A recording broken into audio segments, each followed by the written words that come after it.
नरेंद्र मोदी तीसरी बार कल प्रधानमंत्री पद की शपथ ग्रहण में जाएंगे और प्रधानमंत्री पद की शपथ लेंगे। उनके साथ तमाम कैबिनेट भी शपथ ग्रहण समारोह में हिस्सा लेगा। लेकिन दो चरण पहले जो चुनाव हुए 2014-2019 उसमें ये थोड़ा सा बदलाव है, क्योंकि इस बार जो है कोalition की सरकार बनने जा रही है, जिसमें टीडीपी और नीतीश कुमार की पार्टी जेडीयू बहुत अहम भूमिका निभाने जा रही है। लेकिन जमात इस्लामी हिंद क्या सोचती है? सैयद सदतुल्ला हसनैनी साहब हमारे साथ में हैं, जमात इस्लामी हिंद के प्रेसिडेंट हैं। सर, कल जो शपथ ग्रहण समारोह होने जा रहा है उसको लेकर के आपको क्या लग रहा है, क्या कहना चाहेंगे?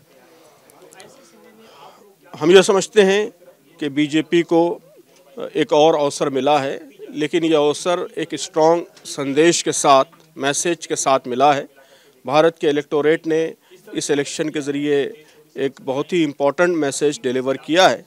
मैसेज ये है कि भारत की आवाम नफ़रत की सियासत को पसंद नहीं करते, कम्युनल पोलराइजेशन की सियासत को पसंद नहीं करते, लोगों को बांटने की और किसी तबके को, अल्पसंख्यकों को, मुसलमानों को, किसी को भी समाज से अलग थलग कर देने की सियासत, इन सब को भारत की आवाम पसंद नहीं करते। मंदिर मस्जिद की सियासत, इसको आवाम रिजेक्ट करते हैं। ये संदेश इस इलेक्शन के ज़रिए आवाम ने डिलीवर किया है। हम समझते हैं कि गुज़िश्ता जो टर्म रही है उसमें बीजेपी के 3 बड़े ब्लंडर्स रहे हैं। ब्लंडर नंबर 1 उनकी कम्युनल पॉलिटिक्स है, हेट पॉलिटिक्स है। Blunder number 2 government agencies, ED, CBI वगैरह का मिसयूज़ है। और ब्लंडर नंबर 3 वो क्रोनी कैपिटलिस्ट पॉलिसीज़ हैं, जिसके नतीजे में मुल्क की दौलत चंद हाथों में कॉन्सेंट्रेट हो रही है और आवाम की गुर्बत बढ़ रही है। तो हम समझते हैं कि ये जो इलेक्शन का रिज़ल्ट है वो इन तीनों ब्लंडर्स के ख़िलाफ़ मैसेज है। तो प्रधानमंत्री से हम ये अपेक्षा करते हैं कि वो इस मैसेज को समझेंगे। उन्होंने कल कहा कि अब वो बोल्ड डिसीजंस लेने के लिए तैयार हैं और ज़्यादा बोल्ड डिसीजंस लेंगे। तो हमारा मुतालबा है कि सबसे इम्पोर्टेंट बोल्ड डिसीजन उनको यही लेना चाहिए कि ये 3 ब्लंडर्स वो आइंदा रिपीट नहीं करेंगे और अपनी आने वाली सरकार को इन 3 गोया गलतियों से पाक करेंगे। लेकिन क्या अगर जमात इस्लामी हिंद के पास न्योता आता है कल शिरकत करने का, तो जमात इस्लामी हिंद के रिप्रेजेंटेटिव जाएंगे वहाँ?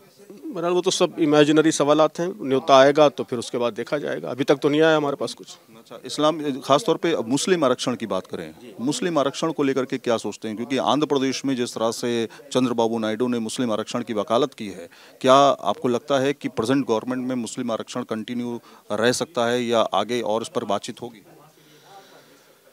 देखिए, इसमें 2 चीज़ें हैं। पहली चीज़ तो ये है कि मुसलमान भी इस मुल्क के शहरी हैं, इस मुल्क का हिस्सा हैं और समाज में जो भी पीछे रह गए हैं, डेवलपमेंट में पीछे रह गए हैं, इकोनॉमिकली बैकवर्ड हो चुके हैं, सोशली बैकवर्ड हो चुके हैं, उनको ऊंचा उठाना, उनके लिए अवसर प्रोवाइड करना, ये हुकूमत की रिस्पॉन्सिबिलिटी है। वेलफेयर स्टेट का यही कंसेप्ट है जो हमारे कॉन्स्टिट्यूशन में लिखा गया है।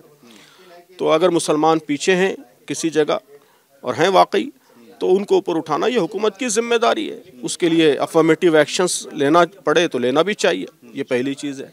दूसरी चीज़, हमारा मुल्क एक फेडरल मुल्क है, स्टेट्स को आज़ादी दी गई है।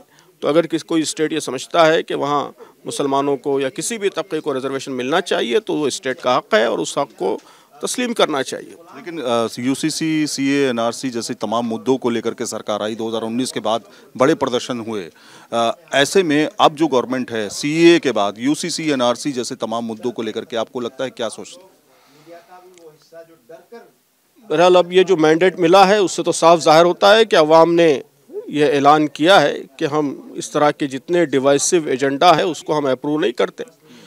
अब ये जो गवर्नमेंट है वो बीजेपी की गवर्नमेंट नहीं है, बल्कि एनडीए की गवर्नमेंट है।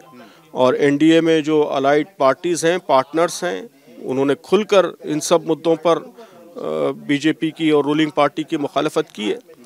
तो इसलिए हम समझते हैं कि आवाम ने बहुत क्लियर मैसेज डिलीवर किया है कि ऐसे कंट्रोवर्शियल और डिवाइसिव एजेंडा आइटम्स को वो पसंद नहीं करते। तो बनने वाली सरकार को आवाम के इस मैंडेट का एहतराम करना चाहिए।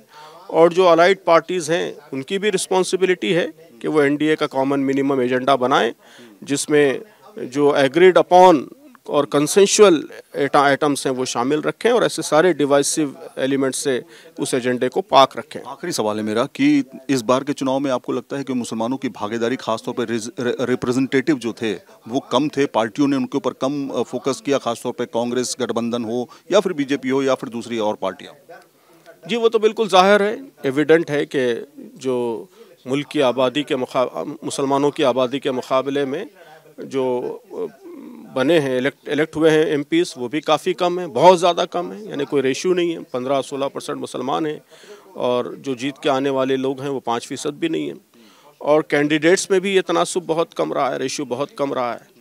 बल्कि हर पॉलिटिकल पार्टी ने जो सीट्स दिए हैं उसमें विनेबिलिटी मुसलमानों की बहुत ज़्यादा रही है। समाजवादी पार्टी में 100% कैंडिडेट्स जीते हैं, कांग्रेस में उनका जो नॉर्मल विनिंग एवरेज है उससे कहीं ज़्यादा मुस्लिम विनिंग एवरेज है। सारी पॉलिटिकल पार्टीज़ में विनिंग एवरेज बहुत ज़्यादा है। तो इससे मालूम होता है कि टिकट्स ही बहुत कम दिए जा रहे हैं। तो ये सेकुलर पार्टीज़ के लिए भी इंट्रोस्पेक्शन का मौका है कि अपनी वैल्यूज़ पर जो उन्होंने सीरियस कंप्रोमाइज़ किया है और जो रिलक्टेंस और तज़ब्ज़ुब का रवैया जिसका उन्होंने इजहार किया है उसने उनको नुकसान पहुंचाया है। अगर वो ज़्यादा बोल्ड आते तो भारत की आवाम उनको और ज़्यादा डिसाइसिव मैंडेट देते। शुक्रिया न्यूज़ नेशन से बातचीत करने के लिए। वीडियो जर्नलिस्ट संजय शर्मा के साथ सैयद आमिर हुसैन, न्यूज़ नेशन दिल्ली।